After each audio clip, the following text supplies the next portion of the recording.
Bonjour à tous, une fois encore, je suis très content de vous retrouver pour La Voix est libre. C'est l'avant-dernière émission de la saison. Comme chaque semaine, nous accueillons une personnalité de la région. Cette personnalité est un homme. Il est né aux confins du plateau de Chambara en Isère. Il a grandi dans la banlieue lyonnaise à Vénissieux. Il s'est forgé une réputation dans une villa célèbre du 8e arrondissement de Lyon avant de devenir le maître d'œuvre de l'un des événements les plus médiatisés au monde. Allez, je vais arrêter là la devinette. Mon invité aujourd'hui s'appelle Thierry Frémaux. Bonjour Monsieur Frémaux, merci d'avoir accepté notre invitation. Vous êtes le directeur de l'Institut Lumière, ça c'est pour la célèbre villa. Vous êtes également le délégué général du Festival de Cannes, ça c'est pour l'événement mondial. Alors c'est la première fois que je vous rencontre, Thierry Frémaux. Je me suis souvent demandé si vous arrivez encore d'aller au cinéma en famille, pour le plaisir simplement. Peu, malheureusement, parce que j'ai souvent vu tous les films et ma femme me reproche toujours qu'on n'aille plus au cinéma ensemble. Mais très souvent, il se trouve que les films, je les vois en plus. Moi, je suis comme les gens qui s'intéressent à la mode, où on voit les films 6 mois avant tout le monde, qui deviendront les films dont tout le monde parlera. Combien de films l'an dernier vous avez vu? Chaque année, maintenant, je suis entre 900 et un peu plus de 1000 films, quoi. Est-ce que vous arrivez à garder une certaine fraîcheur dans le regard? Oui, ça dépend des films. C'est-à-dire que même, par exemple, pendant la sélection du Festival de Cannes, on voit 7, 8, 9 films par jour, au moment où c'est le plus crucial. Et parfois, on est très fatigué, on dit on arrête, puis on nous dit non, il en reste un. Et si celui qui reste, alors que vous êtes vraiment, vous avez plus la tête à ça, est un film formidable, alors vous oubliez les 7 autres, et le 8e film, c'est comme si c'était le premier film de la semaine. On dit que vous avez une capacité de travail phénoménale, une capacité de mémoire aussi phénoménale, parce que quand on voit autant de films, qu'est-ce qu'on en garde? Vous prenez des notes, par exemple? Non, jamais de notes. Mais parce que concernant Cannes, c'est une élimination progressive qui se fait. Vous finissez par ne vous souvenir que des films que vous montrez. En revanche, pour ce qui concerne mon autre activité de cinéphile à l'Institut Lumière, ça c'est autre chose. C'est en effet cette capacité que nous avons, nous les cinéphiles. Et quand je dis nous, c'est au sens très professionnel comme nous, ou le plus fort de tous qui est Tavernier, Bertrand Tavernier, mais ou l'amateur, de se souvenir des choses. Mais ça, on a tous... Moi, par exemple, je connais tous les vainqueurs du Tour de France. Je ne sais pas pourquoi j'ai ça dans la tête, mais ça ne m'a jamais quitté l'esprit. Dans cette émission, nous parlerons des petites mains du cinéma, les techniciens, de la multiplication des festivals dédiés au 7e art, et puis Paul Satis sera là vers 12h05, après le journal régional. Bonjour Paul. Bonjour. Exception et gros sous, c'est ça?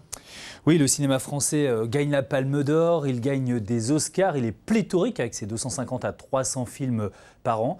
Il est dans le monde une exception, on appelle même ça une exception culturelle. Est-ce que c'est pour autant une exception qui a fait son temps? Eh bien, on posera la question à Thierry Frémaux tout à l'heure.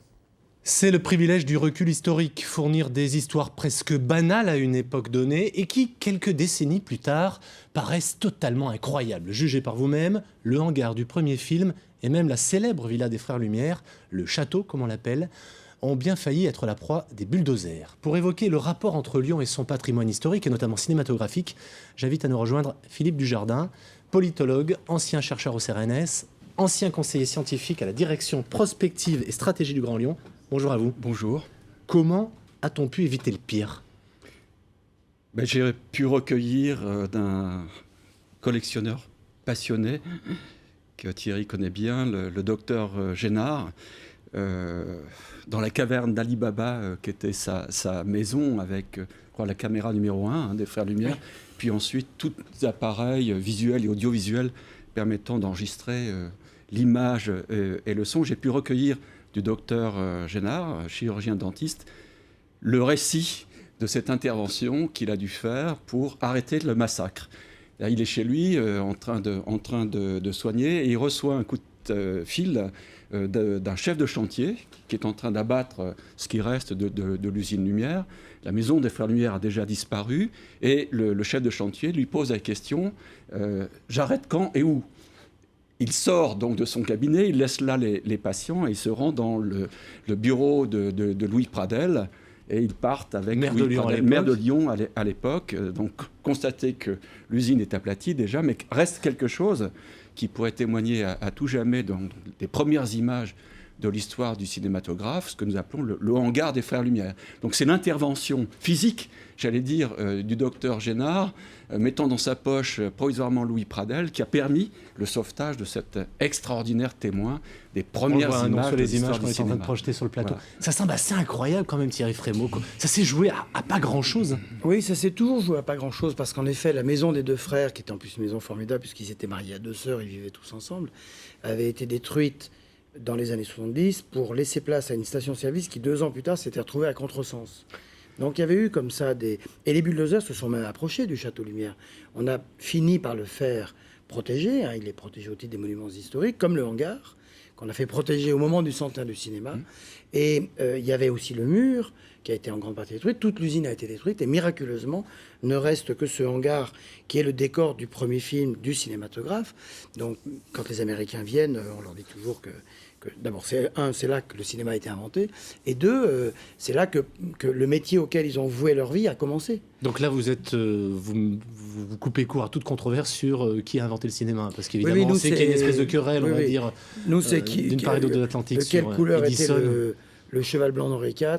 Donc c'est qui a inventé le cinématographe Lumière, c'est Lumière. Donc, Le cinématographe Lumière, mais pas oui. le... Non, mais parce qu'il y a beaucoup d'inventeurs avant Lumière. Et il n'y a pas d'inventeur après. Donc, Ce qui est assez incroyable aussi, je trouve, c'est que quand on voit ce qui est resté finalement du hangar, c'est pratiquement 3 murs, un morceau de charpente. Ce lieu-là est devenu quasiment un lieu presque sacralisé aujourd'hui. Enfin, il y a une espèce de décalage entre la ruine qu'était le lieu et la sacralisation dont aujourd'hui il Tout à bénéficie. fait. Donc, mais il y a une raison très précise, c'est que pendant des décennies, la ville de Lyon, au sens à la fois municipal, juridique et au sens social, a fait peu de cas de ça, grand cas dans l'intime, une sorte de fierté, mais à la lyonnaise. On est très fiers, mais on ne le dit pas. On sait ce qu'on a, mais on ne veut pas le montrer, on ne veut pas le faire savoir. Et puis les Lumières sont morts tard, hein. Auguste est mort en 54, Louis en 48, donc ils étaient là, pas loin. L'usine Lumière a continué jusque dans les années 60, donc il n'y avait pas eu de sacralisation faite par la distance que donnait le temps. Philippe Dujardin. oui, vous faites bien d'utiliser ce vocabulaire, hein, qui est le vocabulaire du sacré. N'en ayons pas peur. Je pense que ce qui est en train de se jouer dans les années 70 et au-delà, c'est un retournement complet du regard de nos sociétés sur elles-mêmes. 71, tunnel de Fourvière. 75, on dépose le monument à la gloire de la République qui était place Carnot. Ça ne pose pas de problème dans le contexte.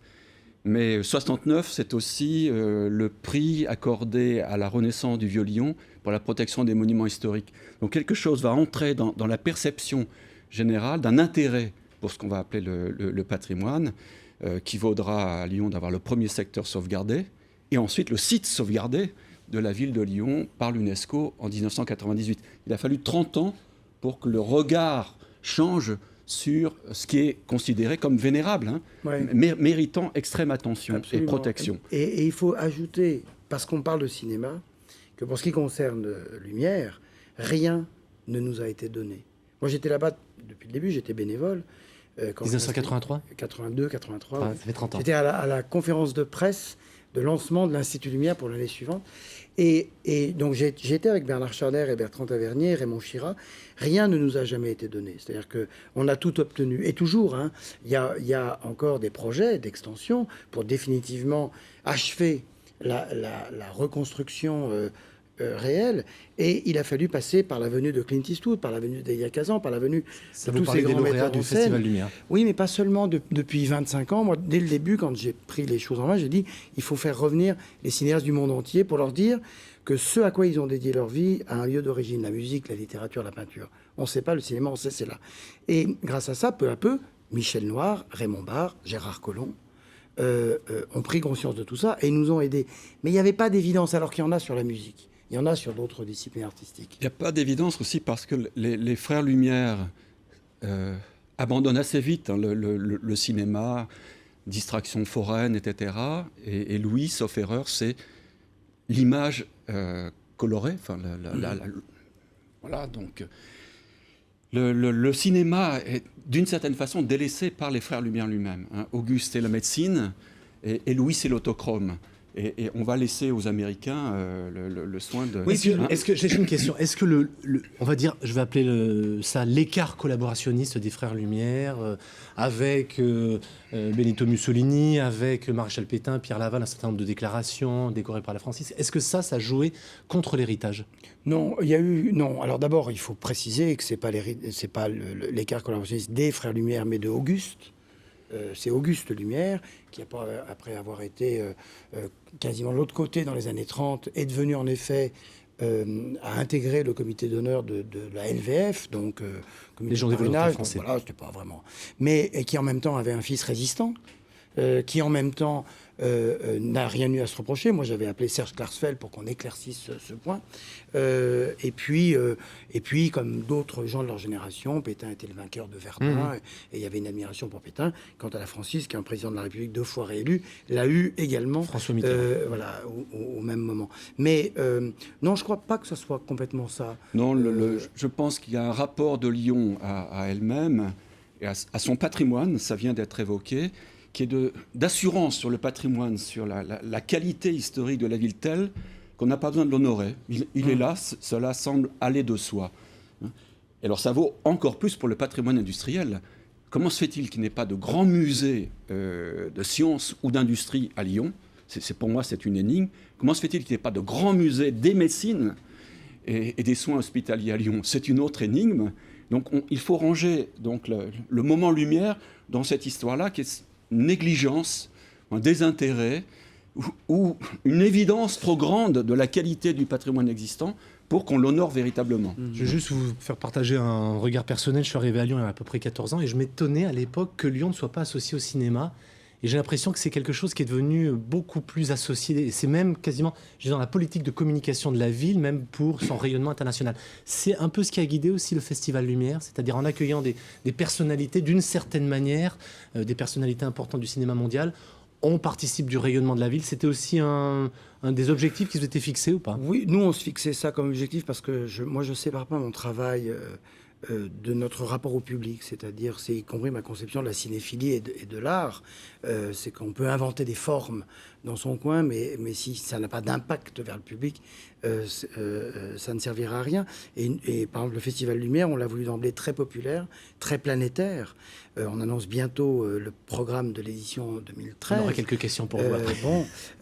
Et ça va être pareil, ça va être très international, parce qu'on est content, on est fier, mais vous savez, Clint Eastwood ou Milos Forman qu'on voit là, sont des gens, quand Milos Forman a dit moi, il n'y a pas avant Jésus-Christ et après Jésus-Christ, c'est avant Lumière et après Lumière. Donc, il fallait que cette parole-là sorte, et elle sort tellement facilement de la part des cinéastes mondiaux. Vous avez un regard, c'est un tout petit peu empreint de regret sur le Festival Lumière, en tout cas, et peut-être un oubli. Le regret ou l'oubli, c'est que les frères Lumière inventent un lignage cinématographique qui est le documentaire. Non, c'est complètement faux. Mais bon, l'image témoignant en tout cas. Non, pas du tout. Parlez des opérateurs Lumière. Oui, des opérateurs Lumière, donc, qui sont dans le monde entier et qui rendent compte de ce qu'est le monde en train de se faire à leur époque en 55 secondes, puisque c'était le format Lumière. Donc mon vœu pour les années qui viennent, ce serait que dans un format pas très éloigné de celui des frères Lumière, on puisse témoigner aussi, à la manière des opérateurs Lumière, de ce qu'est l'agglomération en train de se faire aujourd'hui, le pôle métropolitain en train de se faire, l'Eurométropole en cours d'invention. Non, ça, bon, après on ne va pas avoir une discussion de spécialistes, mais on est en train de restaurer les films et on va dire des choses assez nouvelles sur ces films-là, sur l'arrivée du Triangle à La Ciotat qu'on voit ici, mais en effet la séparation historique sur Lumière et le documentaire, Méliès et la fiction, c'est un cliché historique qui vaut depuis 80 ans. C'est pas ça du tout. C'est vraiment les deux familles du cinéma. L'une qui enregistre le réel, voilà, c'est ça, et l'autre qui le réinvente. L'un, c'est Rossellini, l'autre, c'est Fellini. Lumière, c'est pas le documentaire. La Rose arrosée n'est absolument pas un documentaire. C'est le premier film de fiction. Il est fait 2 mois après l'invention de la caméra.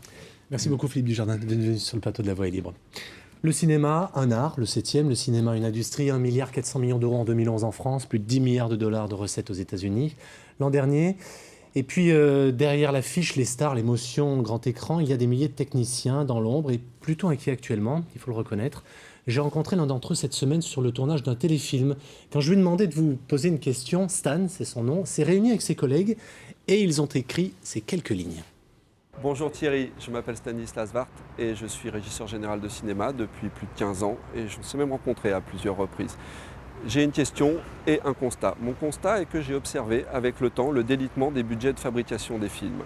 Pour de nombreuses maisons de production, une fois qu'ont été ôtés les cachets des comédiens et les marges producteurs, plutôt que de chercher plus d'argent, la seule variable d'ajustement qui reste pour pouvoir boucler le budget est le salaire des techniciens. Actuellement, déferle sur le monde occidental une vague verte, éco-responsable, éthique ou équitable.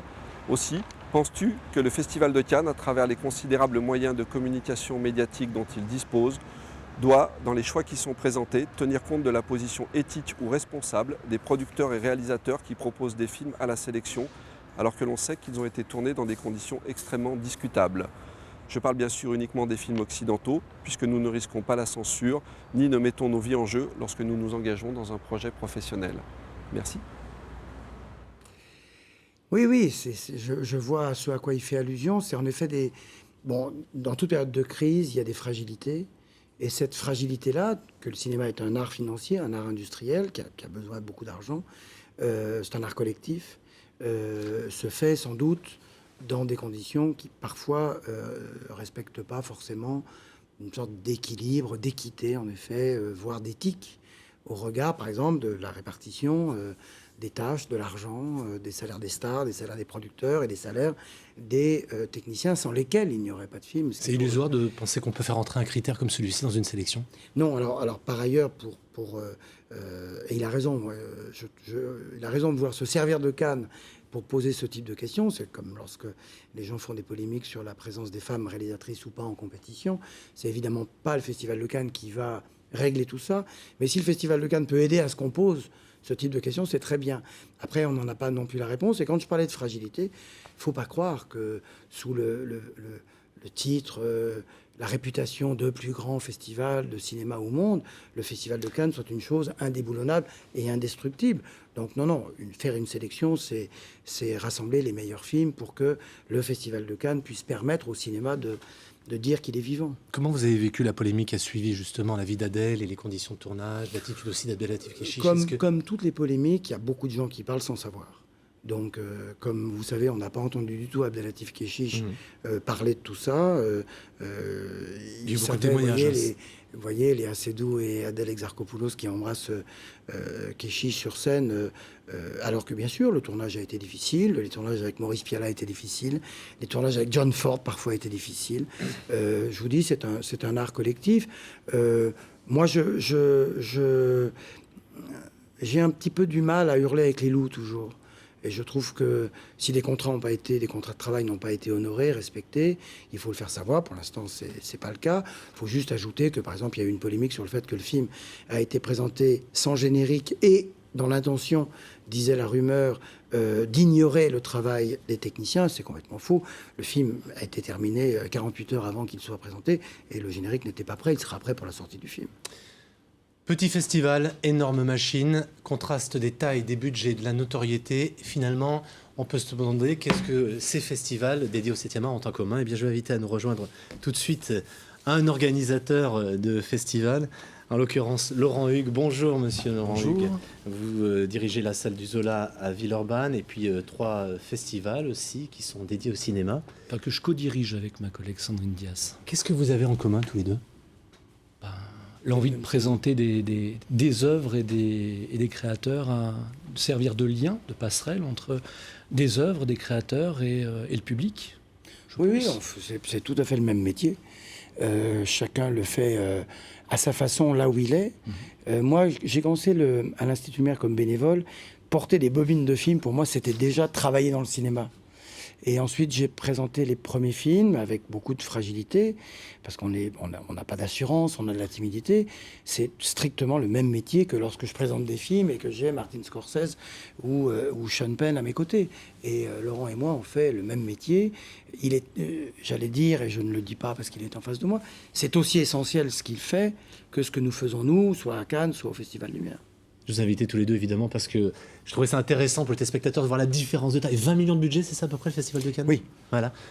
Un budget sur un festival, au Zola. Nous sur le Festival du film court, par exemple, c'est 100 000 € de budget, mais il faut dépasser ces dimensionnements-là. Je pense Il n'empêche que le jour où, par exemple, le Conseil général, le département du Rhône dit eh ben, écoutez, on ne vous finance plus, là, vous êtes dans une situation très difficile, vous n'en dormez même pas pendant plusieurs nuits. Oui, parce qu'il faut se réinventer, mais c'est aussi le besoin et ce qui nous tient aussi, de se réinventer, d'être créatif. On dit souvent, quand on n'a pas énormément de moyens, il faut être créatif pour proposer toujours des films, des rencontres comme ça au public. Alors évidemment, quand le Conseil général se retire intégralement de nos 2 festivals, puisqu'on a 2 festivals qui ont été impactés, on commence à se gratter la tête, on se dit est-ce qu'on va sacrifier des choses ou pas. Ce qu'on tient par-dessus tout à conserver, c'est le côté artistique. Donc on fait forcément des choix, peut-être plus en communication, mais on se réinvente pour continuer à exister, pour continuer à faire ce qu'on fait et ce en quoi on croit. 70 festivals en Rhône-Alpes, est-ce que c'est pas trop ? Est-ce qu'il n'y a pas une forme de concurrence Non, c'est pas trop, parce que, bon, d'abord, vous savez que le parc de salles n'est plus aussi riche qu'il a pu l'être. Il y a beaucoup d'écrans, mais il y a moins de lieux. Qu'il est difficile pour les créateurs de faire exister leurs films, et c'est comme si vous disiez, est-ce qu'il n'y a pas trop de concerts de musique classique ou un chanteur qui veut présenter avec sa guitare ses premiers textes, il va aller de ville en ville. Eh bien, les festivals servent à ça. Je suis en train d'écrire un texte là-dessus, et c'est à échelle mondiale. Et quand vous parliez de Cannes, 20 millions d'euros, Cannes, c'est pas Cannes. Ça nous appartient pas à Cannes, ça appartient même pas à la France. Cannes est un événement mondial qui sert à tout le monde. Et Cannes est ce qui rend possible le fait que d'autres festivals. Moi, je passe ma vie à me promener dans le monde pour aller dans des pays, pour voir des élus, pour leur dire intéressez-vous, nous on s'intéresse à votre cinéma, faites-le de votre côté. Et les festivals, c'est ce qui rend possible le fait que des œuvres soient vues. Il y a la télévision, mais la salle de cinéma, c'est autre chose. Moi, quand je vois la photo là, à l'instant du Zola, moi, ça m'émeut. C'est une salle où j'allais quand j'étais ado. J'allais au Fantasio, moi, à Villeurbanne. Je ne sais pas si les gens qui nous entendent se souviennent, qui nous écoutent, qui nous regardent, se souviennent de ce que c'est cette salle. Non, il n'y a pas trop de festivals. On dit qu'il y en a même, c'est comme les fromages, 365 en France. Eh bien, tant mieux. Laurent Hugues, c'est quoi la principale difficulté quand on compose une sélection, un programme pour un festival ? Il faut vraiment réussir à garder en tête l'élément premier qui est pourquoi fait-on le festival ? On le fait pour les autres. On le fait pour les spectateurs potentiels. Et on se bat pour les avant-premières, par exemple ? On se bat pour les avant-premières, mais quand on ne peut pas avoir une avant-première parce que le film est en exclusivité dans un autre festival, parce qu'il est compétitif, on accepte ça. Oui, parce qu'il y a une récompense en fait à l'issue de ce festival. Exactement. Donc il y aura un macaron. J'irai même j'irai dans le même sens que Thierry en disant que on a tous une complémentarité, mais quand un festival peut apporter un peu plus à une œuvre, eh ben tant mieux. C'est pas grave, on l'a pas en exclusivité, on le repassera l'édition suivante, c'est pas très grave. Le principal, c'est que la rencontre ait lieu entre le film et le public. Est-ce qu'il y a une forme de concurrence parfois entre les festivals ? Et je vais vous poser la question, Thierry Frémaux. On pense souvent au Festival de Toronto, qui est au mois de septembre, je crois, qui est plus proche des Oscars. On dit que parfois, ça fait un peu de tort au Festival de Cannes, parce que du coup, c'est meilleure rampe de lancement pour des films oscarisables. Oui, alors je pourrais vous répondre très vite en disant que c'est pas The Artist n'était pas à Toronto, il était à Cannes. Amour n'était pas à Toronto, il était à Cannes. Non, là il faut vraiment mesurer, connaître les lieux et savoir que Cannes est le plus grand festival du monde, n'a aucun rival.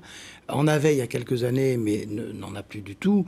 Venise, à un moment, c'était le cas, mais c'est au contraire dans la façon dont à la fois déclinent certaines enseignes historiques et à la fois dont certains nouveaux événements émergent, comme en effet Toronto, Berlin, le Festival de Rome, qui est peut-être moins ce qu'il a été en 3-4 ans, mais c'est des festivals de grandes villes. Autrefois, le modèle était des festivals de petites villes avec de l'eau à côté. Cannes, Venise, Locarno. Donc voilà, mais non, nous, il n'y a pas de rivalité. Moi, c'est des collègues, c'est des amis, on se parle beaucoup. Alberto Barbera, qui dirige le Festival de Venise, est aussi le patron de la Cinémathèque de Turin. D'ailleurs, il a fait comme moi, il a dit, moi, je vais faire comme Thierry Frémaux, je veux bien aller à Venise, mais je veux garder mon activité de cinémathécaire. Et... On avait parlé d'un festival en Chine à un moment. Il y a des pourrait être organisé, c'était au mois d'avril, c'est ça? Oui, il y a le Là, festival du de coup, il Pékin. tombait super mal dans la Pékin. saison pour le Festival de Cannes. Non, Imaginons ça- non, qu'on met non, beaucoup d'argent sur ce Non, festival. ça tombait pas mal pour nous. Non, faut pas croire tout ce que vous lisez. C'est les gens C'est qui... pour ça que je vous pose des questions. Oui, non, mais c'est pour ça que des gens... Vous voyez, Steven Spielberg qui est là, il va pas présider le Festival de Pékin. Donc c'est la première fois qu'il faisait ça, il est venu à Cannes. Non, mais en plus, quand bien même, dans les pays du Golfe, où il y a aussi 3 festivals, Abu Dhabi, Doha et Dubaï, où il y en a un à Shanghai, il y en a un à Pékin, il y en a un à Busan. L'un des grands festivals asiatiques, c'est le festival de Busan. Eh bien, ces festivals-là sont nécessaires à la vie du cinéma, montrer que le cinéma a des pulsations partout sur la planète. Par ailleurs, Cannes est Cannes, et tant qu'il le sera, ça sera très bien pour tout le monde. Laurent, vous me disiez, quand on a préparé cette émission, on a toujours peur, évidemment, de la baisse des subventions, parce qu'on est quand même tributaire aussi de cet argent-là, du numérique aussi. Oui. Hein, les projecteurs numériques, c'est un vrai souci aujourd'hui pour un certain nombre de festivals. Ce n'est pas un souci pour les festivals comme les nôtres qui sont adossés à la salle du Zola, évidemment, qui est passée au numérique il y a déjà 2 ans. Mais beaucoup de mes confrères régionaux connaissent pas mal de problèmes pour s'équiper, puisqu'on a pris un petit peu de retard en plus sur le matériel mobile numérique. Je pense notamment à Guillaume Poulet, le directeur du Festival du court-métrage en plein air de Grenoble, qui a chaque année, voilà, il faut qu'il se creuse la tête pour savoir comment il va pouvoir faire ses projections en plein air, en numérique. Donc oui, ça, c'est un problème sur lequel je crois que la région Rhône-Alpes se penche, au sein de Festival Connexion. Sous-entendu, mais le premier problème, ça reste quand même les aides publiques. Bien sûr. Bien sûr. Les aides publiques, la prise en main des problèmes aussi, ce que j'étais en train de dire, la région Rhône-Alpes, qui a contribué à aider les salles à s'équiper. Il va en être de même pour les circuits mobiles numériques. Donc oui, c'est un problème vital parce que de là découle l'accès aussi aux copies et le potentiel de programmation, évidemment. Il vous arrive parfois de venir pour la défense d'un festival ou d'un cinéma menacé? Laurent, Guillaume et autrefois son prédécesseur Michel Warren à Grenoble, sur le court-métrage, moi je n'y connais pas grand-chose. Eux, ils sont très très bons. Et moi j'accueille les gens du court-métrage quand ils sont passés au long-métrage. Et là encore une fois, il y a une généalogie à la fois géographique, quand vous parliez en effet de proportion, des petits festivals qui ensuite versent dans les gros, des jeunes cinéastes qui deviennent des cinéastes confirmés, des courts-métragistes qui deviennent des longs-métragistes. Donc oui, moi il m'arrive de prendre la défense de tous les festivals. Je vois pas en quoi un festival, dès lors y compris, à un moment, des gens faisaient un petit peu des batailles sémantiques, il faut arrêter d'employer le mot festival à tire-larigot. Non, moi, ça ne me gêne pas du tout. Encore une fois, c'est le même métier. Il se trouve que les petites rivières font les grands fleuves. Et vous me parliez aussi d'une chose plutôt marrante, si je puis dire. Enfin, marrante, non, parce qu'on verra dans la deuxième partie de l'émission.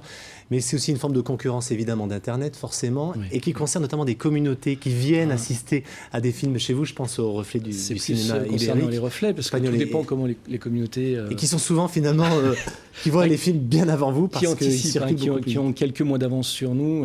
Je pense notamment à la communauté brésilienne qui, quand on présente les films dans le cadre des reflets, on dit on l'a déjà vu il y a 2 ans ce film.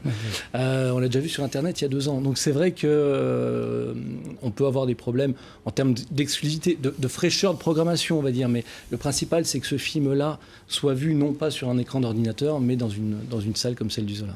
Merci beaucoup Laurent Hugues d'être venu sur le plateau de La Voix est libre pour nous parler, faire partager votre passion. Voilà, il est midi en fait, donc vous retrouvez tout de suite le journal régional présenté par Fabrice Cagnin.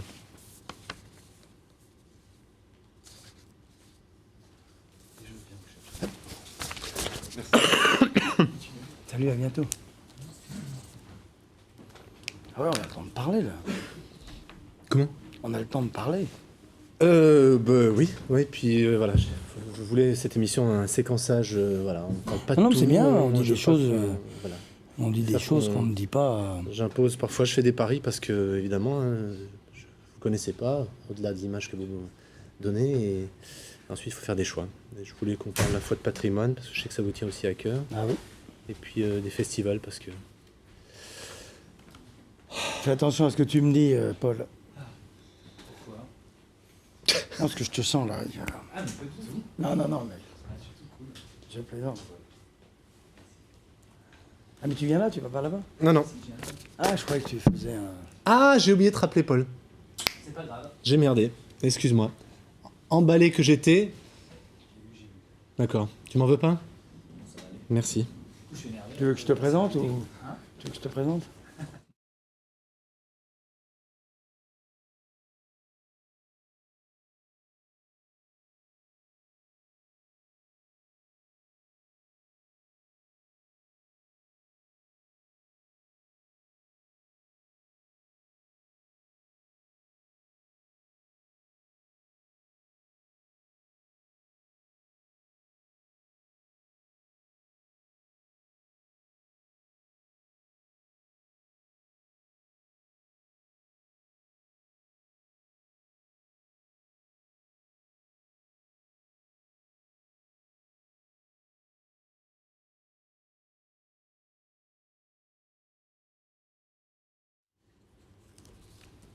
J'en ai par moi.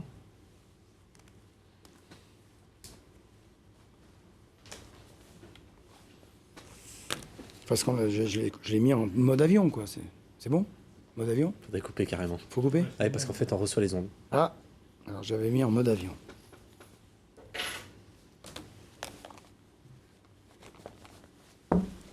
Tu me dis?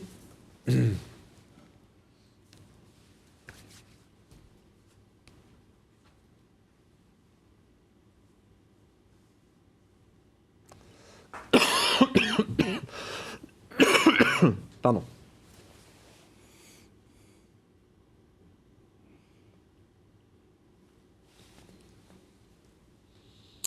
Merci Fabrice, le retour de l'info bien sûr ce soir à 19h. La Voix est libre, deuxième mi-temps avec Thierry Frémaux, directeur de l'Institut Lumière à Lyon et délégué général du Festival de Cannes. Nous recevons pour le face-à-face Paul Satis. Rebonjour Paul. Bonjour. Bonjour. On commence avec la phrase que vous avez sélectionnée. Cette phrase, c'est une des phrases qui a fait beaucoup parler cet hiver. Elle est signée Vincent Maraval.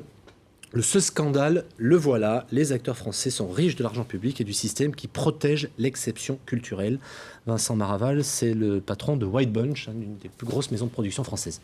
Alors c'est le moins qu'on puisse dire que cette tribune a fait beaucoup parler d'elle. Elle a même terriblement secoué le cinéma français, où il citait par ailleurs dans cette tribune pas mal d'exemples, comme le seul salaire de Danny Boone, qui engloutit à lui tout seul les recettes d'un film comme Un plan parfait. Est-ce que ce système de financement du cinéma français, qui est très particulier par rapport au système mondial, est un peu malade? Disons que le texte de Maraval avait la particularité assez salutaire de sauter dans une flaque à pieds joints et que créer d'éclabousser tout le monde, du coup. Qui a éclaboussé tout le monde, mais que ça a créé des polémiques. Le cinéma français était un peu assoupi. Alors, vous allez me dire, ça lui a fait du bien, donc, parce qu'en effet, la polémique est allée bon train. Mais je dirais que ces dernières années, quelques fondamentaux défendus par droite et gauche, confondus depuis longtemps, ont été un peu battus en brèche. Là encore, à cause de la crise. Là encore, à cause de l'image, peut-être, que renvoie le cinéma, à cause du tapis rouge, à cause des stars, d'être une industrie de privilégiés. Et en même temps, c'est toujours bon aussi, même quand un système est bon, et notre système est très bon, il est envié, il est copié, il a des résultats, mais il dérivait un petit peu. Et c'est toujours bon de vouloir en fait, corriger. c'est l'utilisation d'argent public, parce qu'il y a beaucoup d'argent public dans le cinéma. Le CNC, qui finance en partie le cinéma, les régions, comme fait la région Rhône-Alpes, qui peuvent aider au cinéma. Et cet argent, au bout d'un moment, va dans des salaires de stars qui se chiffrent parfois en millions d'euros. Oui alors, et non. c'est pas un cas général, hein, bien entendu. Non, oui et non. D'abord, il faut nuancer. Il n'y a pas de l'argent public dans le cinéma. Hein. Le cinéma vit des entrées et vit d'un système de répartition de l'argent qui fait que, et c'est ça le système français, qui fait que ceux qui financent se rétribuent, comme les télés par exemple, et quand on dit il y a de l'argent public, il y en a moins qu'à France 3 et votre salaire est payé par l'impôt public. Sauf que quand un film... l'impôt des gens va dans votre salaire. Sauf qu'il y a très peu de films qui sont rentables. Non, il y a beaucoup plus de films qui sont rentables. Et le papier de Maraval là-dessus était un petit peu hâtif parce que la rentabilité d'un film aujourd'hui ne se juge pas uniquement sur le premier mercredi 14h, premier résultat en salle, mais sur une durée plus longue de 6 mois, 1 an, puis les ventes DVD, puis les ventes Canal+, puis les ventes télévision, puis la rentabilité du premier, deuxième et troisième passage, à quoi il faut ajouter les ventes à l'étranger. Donc non, le cinéma français n'est pas malade sur le fond. En revanche, vous avez raison de dire qu'à un moment, le système avait besoin d'être un peu recadré. Je voudrais préciser également que le titre du papier de Vincent Maraval était « Les acteurs sont trop payés ». Ça n'était pas son titre. Son titre était « Le cinéma français est trop cher ».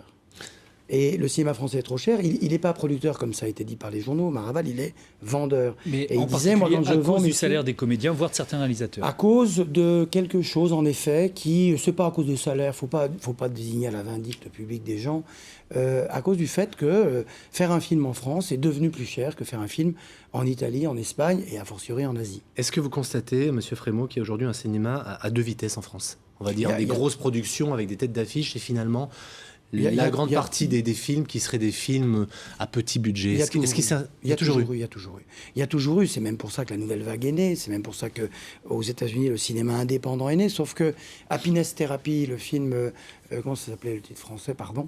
Je crois que c'est Happiness Therapy, qui est allé jusqu'à l'Oscar, est supposé être un film indépendant. Il fait 20 millions de dollars de production. En France, c'est un gros film. Donc l'indépendance, c'est comme la rock'n'roll attitude, qui à un moment était vraiment une attitude de rébellion, et puis qui ensuite est devenue une attitude extraordinairement mainstream. 279 films français produits en 2012. Alors, il y a peu de gens qui en voient... Vous arrivez à en voir, si j'ai bien compris, 900 par an, mais vous, c'est professionnel. Qui peut voir autant de films? 600 sortent sur les écrans. Il y a un trop-plein. Est-ce que le système, finalement, génère trop de films? Oui, moi je trouve qu'il y a trop de films produits. Et en même temps, c'est pas l'avis du CNC. Ils ont sans doute raison. Ils connaissent mieux la question que moi. Eux disent que la Chine en produit beaucoup, le Japon en produit beaucoup, et que l'Inde en produit encore plus. Et la deuxième chose, c'est que je trouve qu'il y a un petit peu trop, et c'est en revanche le tabou le plus important, il y a un petit peu trop de cinéastes. Tout le monde n'a pas le talent de devenir cinéaste. Or, trop de gens de télé qui se mettent à faire du cinéma, par exemple? Non, c'est même pas... Oui, on a dit ça, mais c'est même pas... Oui, à un moment, tous les animateurs avaient fait leur film. Bon, je vous souhaite de le faire à votre tour. On n'a pas d'ambition, non, ça va. C'est même pas ça, c'est qu'il y a un moment, il fallait tous faire des films, les écrivains, les gens de la mode, les gens de la publicité, tout le monde faisait du cinéma. Bon, c'est bien, ça prouve que le cinéma reste populaire. Il y a trop de producteurs, parce que ça semble facile, à un moment en France, ça semblait facile, en effet, de récupérer de l'argent pour produire les films. Et donc, il y avait un problème de système, on est d'accord, du coup. C'est pas un problème de système, non, parce qu'en même temps, il faut cette effervescence-là. Et au moment où on se parle, ils ne sont pas en Italie, en Espagne, au Portugal, dans les pays de l'Est, dans les pays de l'Europe du Nord, en train de faire les films que moi, délégué général du Festival de Cannes, je serais supposé voir dans 6 mois pour la sélection. Actuellement, dans certains pays d'Europe, il n'y a plus du tout de cinéma.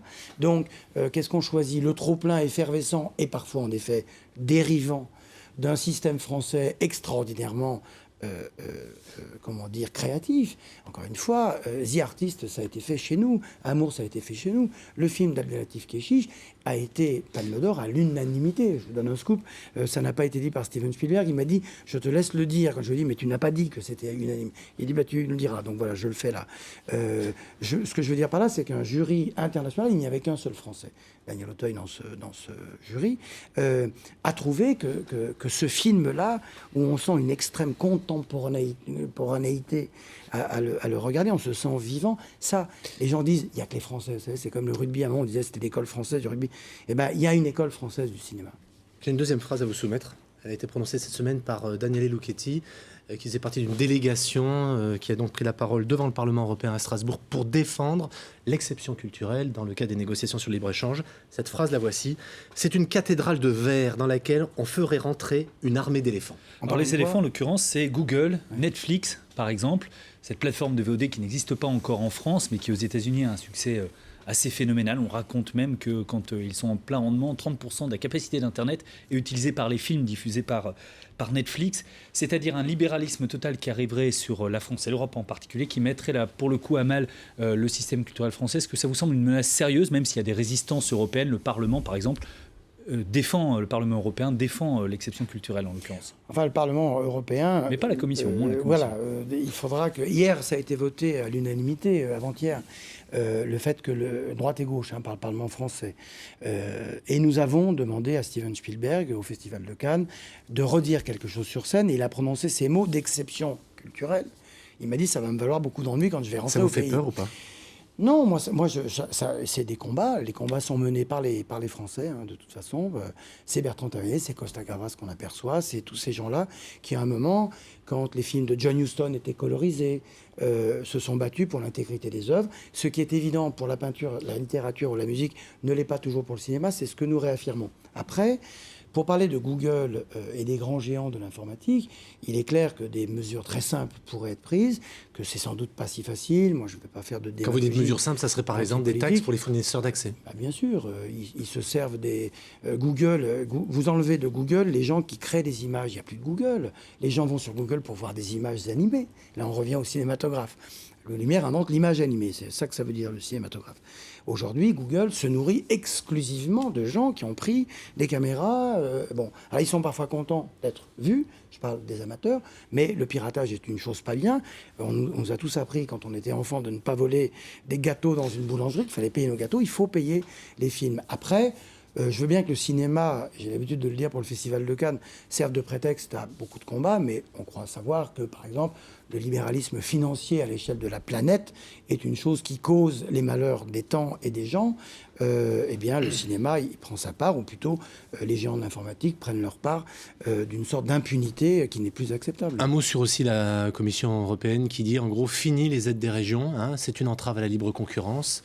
Il faut mettre fin à ce système-là. Oui, quelle est votre opinion ? Moi, je pense exactement le contraire. Je pense que les régions, la région Rhône-Alpes, par exemple, qui aide le cinéma comme elle aide l'industrie, encore une fois. Moi, j'adore quand j'ai les journalistes, je ne parle pas de vous, mais les journalistes de la presse écrite qui viennent nous parler de l'argent public dans le cinéma.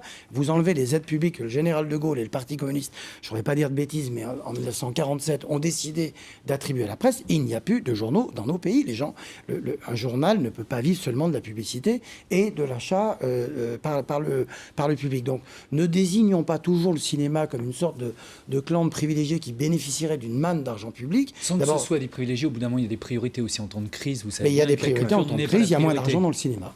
Voilà, les priorités sont faites. Puisqu'on parle de politique, on voit notamment au moment du Festival Lumière une certaine proximité que vous avez avec le maire de Lyon, Gérard Collomb. Est-ce que pour un responsable d'institution culturelle lyonnaise, plus importante comme le Festival de Cannes, on peut afficher ses opinions politiques ? D'abord, quelles sont-elles ? Je n'affiche pas mes opinions politiques et je disais ça il n'y a pas longtemps, figurez-vous, à Nicolas Sarkozy. Rien dans ce que je dis ou de ce que je fais ne peut être identifié comme étant d'un côté ou de l'autre. Un journal français me demandait il n'y a pas longtemps qu'est-ce qu'il y a de droite en vous, qu'est-ce qu'il y a de gauche en vous. Et donc j'ai cité 2 prix Lumière. Qu'est-ce qu'il y a de droite en vous ? J'ai cité Clint Eastwood. Qu'est-ce qu'il y a de gauche en vous ? J'ai dit Ken Loach. Donc non. Le maire de Lyon est un homme qui s'adresse à moi. Est-ce qualité ? Est-ce fonction ? C'est dans le cadre de sa fonction vous que Gérard Collomb... pas comme un proche de Gérard Collomb, par exemple ? Ah non, moi je ne me considère pas comme si, un par proche exemple, il vous propose une place sur une liste qu'il constituerait avec des personnalités de la vie lyonnaise. C'est là où vous vouliez en venir. Voilà. Non, pas du tout. Ah non, pas du tout. Moi, je trouve que j'adore la politique. Je suis très respectueux de ces gens-là qui font des vies très compliquées, mais c'est pas ma structure mentale. Et mon engagement à moi, c'est pas seulement le cinéma. J'allais dire, nous votons le cinéma, c'est ce que j'ai toujours fait ici à Lyon. C'est qu'à travers le cinéma, je pense que la culture, et moi, mon truc, c'est le cinéma, est là aussi pour rendre les gens heureux, pour leur permettre d'avoir des vies meilleures, pour nous permettre d'avoir la politique des vies peut permettre d'agir pour ça aussi, et sur un domaine très particulier. Il y a des adjoints à la culture, comme un jour Thierry Frémaux, adjoint à la culture. Non, jamais. Ça c'est dit. Paul, c'est dit. Je vous donne 1 minute pour essayer de trouver qui sera le nom du lauréat du Festival Lumière 2013. C'est parti. Jeudi prochain, donc, vous allez présenter le programme du nouveau Festival Lumière qui aura lieu au mois d'octobre à Lyon. Chaque année, le Festival Lumière récompense une grande personnalité du cinéma pour l'ensemble de son œuvre. On les a cités tout à l'heure, Clint Eastwood, Milos Forman, Gérard Depardieu l'année dernière. Qui avez-vous choisi cette année ? Et il croit que je vais lui dire. On voulait tenter le coup, monsieur Frémaux, vous êtes là, chez nous, on se dit, tiens... En effet, d'abord, merci de vous intéresser à ça, parce que peu à peu, tout ça monte bien, mais en effet, jeudi prochain, nous annoncerons... vous annoncerez le lauréat ? Le lauréat du prix Lumière. On peut savoir si c'est un homme ou une femme ? 2013. Un homme ou une femme ? Européen, américain ? Il n'y a pas eu de femme encore. C'est marrant parce que c'est comme quand les gens essayent de me faire dire qui est la Palme d'Or, qui sera le président du jury. Donc j'ai l'habitude d'avoir un visage impassible. Non, on est très content de la personnalité qui sera choisie. Elle a été choisie une déjà. personnalité. Ça, vous pouvez nous le dire sans rien révéler. Non, Elle a c'est déjà été choisie. oui, vous savez, en cinéma, c'est compliqué. En plus, on est en juin et on parle d'octobre. Un cinéaste, ça tourne, ça va tourner, ça a tourné. On voudrait que ça soit quelqu'un qui fasse des films, oui. Tu n'as pas encore dit oui. Merci. Donc, tout à fait. Comment, Paul, la minute Qui a pas est terminée. encore- qui a pas 60 encore dit oui. secondes, Paul. Voilà, vous n'y êtes pas arrivé. On discutera ça après l'émission. Merci, Paul. Merci à vous, Thierry Frémaux. La semaine prochaine, c'est la dernière Voix est libre de la saison. Nous avons invité Marie-Laure Augry, vous savez, l'ancienne présentatrice qui était à TF1 avec Yves Morosi. Elle est désormais médiatrice des rédactions de France 3. Pour cette émission assez spéciale, nous lançons une invitation à vous, téléspectateurs, réguliers de la Voix est libre et fidèles du journal régional. Nous allons sélectionner 3 personnes pour venir sur ce plateau, participer à l'émission. Si vous êtes intéressés, dites-le nous. 2 façons de s'y prendre, en nous laissant vos coordonnées sur un répondeur téléphonique. Composez donc le 04 78 62 99 ou bien adressez-nous un courriel à cette adresse lavoixestlibre.ra@gmail.com. Laissez bien vos noms, vos prénoms, vos coordonnées téléphoniques, votre âge et votre lieu de résidence. J'espère que vous avez tout pris en note.